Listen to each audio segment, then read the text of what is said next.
जय भोलेनाथ। प्यारे भक्तों, आज आप श्रवण करें श्रावण माह महात्म्य कथा अध्याय 23 और इसके साथ ही श्रवण करेंगे श्री शिव महापुराण की कथा।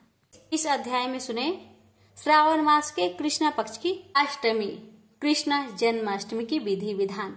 भगवान श्री सदाशिव ने श्री सनत कुमार से कहा, श्रावण मास के कृष्ण पक्ष की अष्टमी के दिन वृष के चंद्रमा में आधी रात के समय इस योग के आने पर देवकी ने वासुदेव के पुत्र भगवान श्री कृष्ण चंद्र जी को जन्म दिया था। वैसे सिंह राशि के सूर्य आने पर महा उत्सव करना चाहिए। पहले सप्तमी के दिन दातुन आदि करके अल्प भोजन करना चाहिए। रात को जितेंद्रिय होकर सो जाना चाहिए। प्रातःकाल उपवास का संकल्प करना चाहिए। उपवास से कृष्ण जन्माष्टमी का पवित्र दिन बिताना चाहिए। ऐसा करने से मनुष्य को 7 जन्मों के पापों से छुटकारा मिल जाता है। पापों से छुटकारा पाकर गणों सहित जो वास है उसे ही उपवास कहते हैं। अष्टमी के दिन मनुष्य को चाहिए कि तिलों के साथ बीमल नदी में स्नान करे।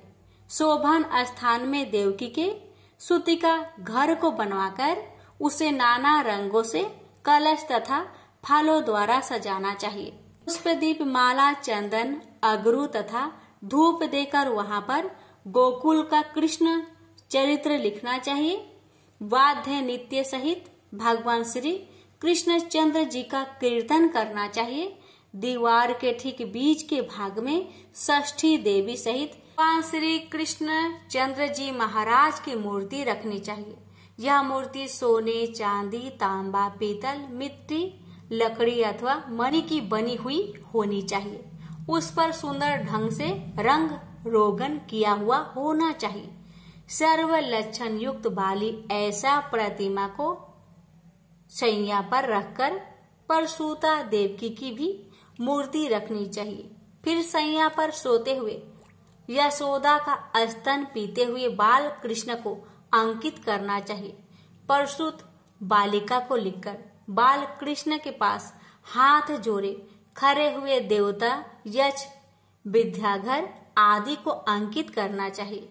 वहीं पर ढाल तलवारधारी वासुदेव को अंकित करना चाहिए। वासुदेव में कश्यप, देवकी में आदिति और बलदेव में शेषनाग की भावना करनी चाहिए। नंद, दक्ष प्रजापति, गर्ग, ब्रह्मा एवं अप्सराएं, गोपिया, गोप, देवता, काल नेमी, कंस, उसके भेजे हुए असुर, वृषासुर, धेनुकासुर, कुबलियापीठ, केसी आदि शस्त्रधारी दानव तथा यमुना दह में कालिया नाग अंकित करना चाहिए। जो कुछ भगवान श्री कृष्ण चंद्र जी महाराज ने चरित्र किया है उसे लिखकर भक्ति के साथ भली प्रकार पूजा करनी चाहिए। सतत वेणु, बीना, नाद सहित गायन आदि से किन्नरों द्वारा स्तुति की जाती हुई तथा श्रृंगार, तर्पण, द्रुबा, दधि, कलश धारण किए किन्नरों से सेवित अपने निवास स्थान पर खूब प्रसन्न मुख पुत्र वाली वह देव माता देवकी कृष्ण के सहित वासुदेव के साथ चारपाई पर लेटी हुई दिखानी चाहिए।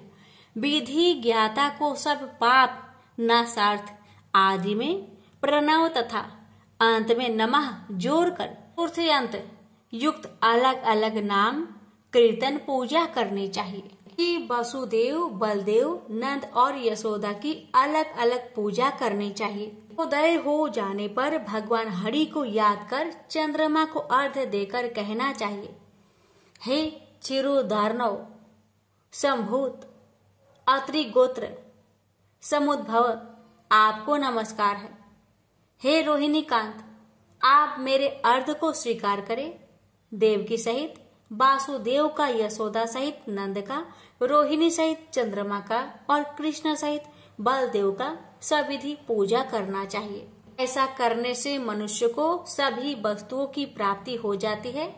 कृष्ण अष्टमी का व्रत 1 करोड़ एकादशी के व्रतों के तुल्य होता है। इस तरह रात को पूजा करके नवमी को प्रातः काल देवी भगवती विंध्यावासिनी का कृष्ण तुल्य महाउत्सव करना चाहिए। भक्ति सहित ब्राह्मणों को भोजन करवाकर अभिष्ट गौ धन आदि का दान करना चाहिए और कहना चाहिए, भगवान श्री कृष्ण चंद्र जी महाराज मुझ पर प्रसन्न हो। मैं गौ तथा ब्राह्मण रक्षक वासुदेव को नमस्कार करता हूँ। शांति हो तथा कल्याण हो, इस तरह कहकर विसर्जित करना चाहिए। सगे संबंधियों के साथ स्वयं मौन होकर भोजन करना चाहिए। जो देवी तथा भगवान श्री कृष्ण चंद्र जी महाराज का प्रतिवर्ष महाउत्सव करता है, वह उपरोक्त फल प्राप्त करने के साथ साथ आरोग्य तथा अतुलनीय सौभाग्य भी प्राप्त करता है। लोक में धर्म बुद्धि होकर अंत में वैकुंठ को जाता है। हे तात, अब मैं तुम्हें उद्यापन के संबंध में कहूँगा। उद्यापन किसी शुभ दिन स्वविधि करना चाहिए। उससे एक दिन पहले केवल एक समय भोजन करके भगवान विष्णु का स्मरण करके सोना चाहिए। प्रातःकाल संध्या आदि करके ब्राह्मण द्वारा स्वास्थ्य वाचन करवाकर आचार्य वरण कर ऋत्विजों की पूजा करनी चाहिए। धन का लोभ न करके एक पल, आधा पल, चौथाई पल सोने की प्रतिमा का निर्माण करवाना चाहिए।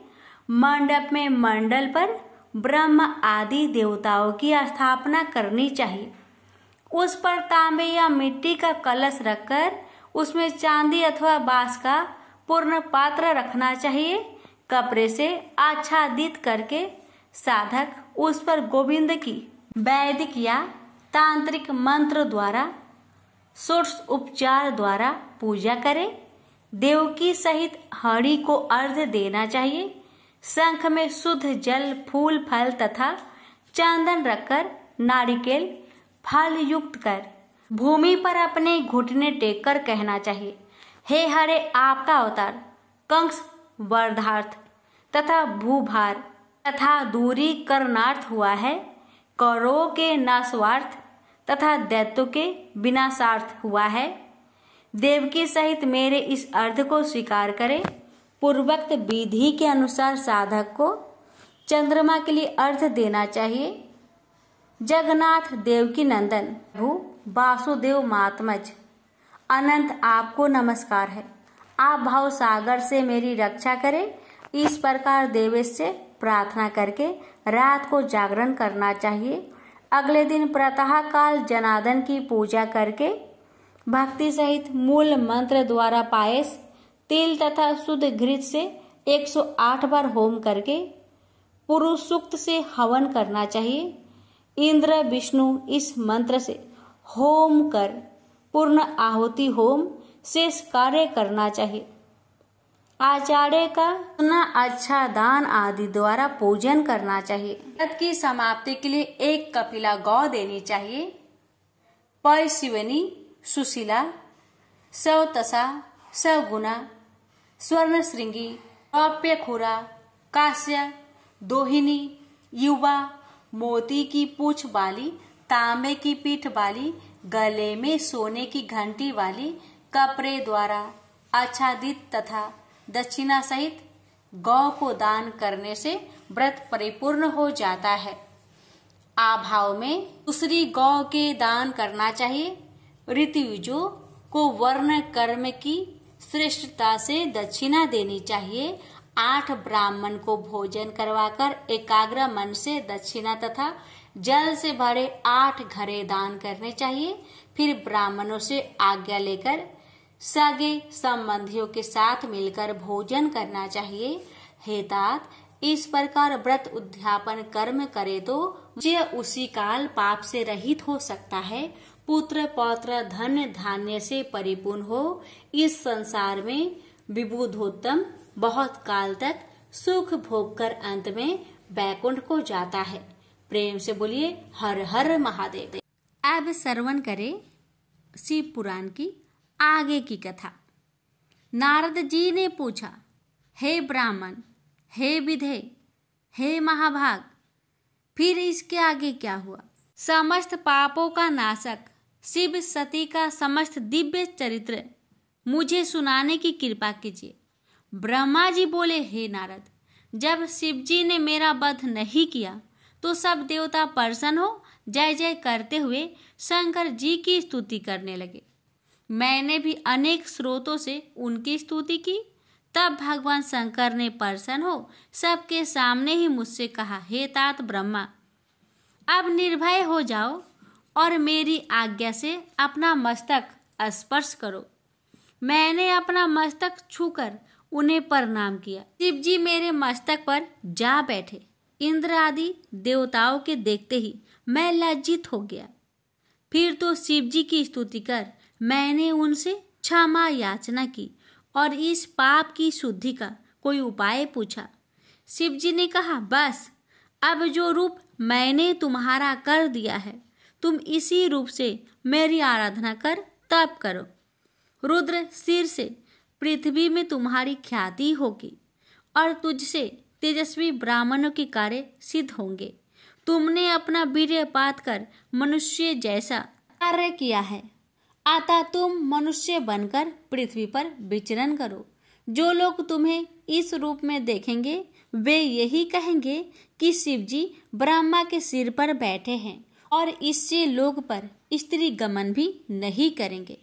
इसी से तुम्हारे पापों की शुद्धि होगी और जो पृथ्वी पर तुम्हारे वीर्य की 4 बूंदें गिरी है उनसे आकाश में प्रलय करने वाले 4 बादल होंगे। पहला संवर्त, दूसरा आवर्तक, तीसरा पुष्कर, चौथा द्रोण।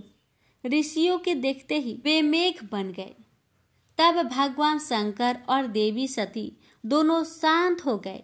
फिर शंकर जी की आज्ञा से मैंने उनका विवाह कार्य संपन्न कराया और देवताओं ने सती और शंकर जी पर फूलों की वर्षा की और बड़ा उत्सव हुआ। तब उन ईश्वर ने आदर पूर्वक मुझसे कहा, हे ब्राह्मण, तुमने विवाह कर्म उत्तम रूप से कराया है, इससे मैं प्रसन्न हो तुम्हें आचार्य की पदवी देता हूँ। और बोलो, दक्षिणा क्या दूं? मैंने विनम्र होकर कहा, हे देवेश, यदि आप मुझ पर प्रसन्न हैं तो मनुष्यों की पाप की शुद्धि के लिए आप इस वेदी में इसी रूप से स्थित रहिए। मैं इसी के समीप अपना आश्रम बनाकर तप करूंगा। शिव जी ने कहा, तथास्तु, ऐसा ही होगा। मैं लोक हितार्थ इस वेदी में सती देवी सहित वास करूंगा। पश्चात भगवान शंकर जी ने हाथ जोड़ दक्ष से सती सहित जाने की आज्ञा मांगी। दक्ष ने बड़े उत्साह से अपनी पुत्री सती सहित शंकर जी को विदा किया। शिव जी कैलाश धाम अपने आश्रम पर पहुंचे। वहां पहुंचकर उन्होंने सब ऋषियों सहित देवताओं को विदा किया। सब शिव जी को नमस्कार कर अपने स्थान पर चले गए। शिव जी प्रसन्न हो सती सहित हिमालय पर विहार करने लगी। हे मुने, स्वयंभू मनु के समय होने वाले शिव विवाह का यह वर्णन मैंने तुम्हें सुनाया। जो पुरुष विवाह के समय अथवा यज्ञ के पूर्व ही अव्यग्र होकर शिव जी का पूजन कर इस आख्यान को सुनेंगे, उनके विवाहादिक सारे कर्म निर्विघ्न पूर्ण होंगे। कन्याएं इसे सुनकर सुख सौभाग्य से पूर्ण, शील आचार गुणों से युक्त साध्वी तथा पुत्रवती होती है। प्रेम से बोलिए हर हर महादेव। नारद जी बोले, हे तात, आपने जो यह शिव सती का सुंदर आख्यान सुनाया, इसमें शिव जी के विवाह को मैंने भली भांति सुना। अब इसके आगे जो शिव जी के मंगलदायक चरित्र है उसे भी सुनाइए। ब्रह्मा जी ने कहा, कैलाश में पहुंचकर सती जी ने सब गणों को आश्रम से दूर जाकर रहने की आज्ञा दे दी। शंकर जी ने भी कहा, अच्छा जाओ, पर जब मैं स्मरण करूं तब शीघ्र ही आ जाना। नंदी आदि गण अपने स्थान को चले गए। तब एकांत पाकर शिव जी सती के साथ रमन करने लगे। कभी पुष्पों की मनोहर माला सती को पहनाते, कभी जब सती दर्पण में अपना मुख देखती तो शिव जी उनके पीछे खड़े हो जाते और सती के माना करने पर भी वे उनके कुंडलों को हाथ लगा देते। शंकर जी कभी दूर न जाते और छिपकर सती जी के पीछे आ खड़े होते। भीति से चकित सती को आलिंगन करते, कभी उनका हार उठा लेते, कभी बाजूबंद, इस प्रकार बारंबार स्पर्श कर निकालते और पहनाते। कालिका नामक सती की दासी को आगे आगे चलाकर जब सती उनके पीछे चलती तो वे उनके बड़े बड़े कूचों को पकड़ लेते, कभी मनोहर पुष्पों का हार बना प्रिया के आभूषण बनाते और कभी रमणीय पर्वत कुंजों में घुसकर अपनी प्रिया सती के साथ बिहरते। सती के बिना शंकर जी को एक क्षण के लिए भी सुख नहीं मिलता था। इसी प्रकार कुछ समय तक कैलाश कुंजों में बिहार कर शिवा सहित शिव जी ने हिमालय पर भी जाकर आनंद विहार किया। इस विहार में उनके 25 वर्ष व्यतीत हुए।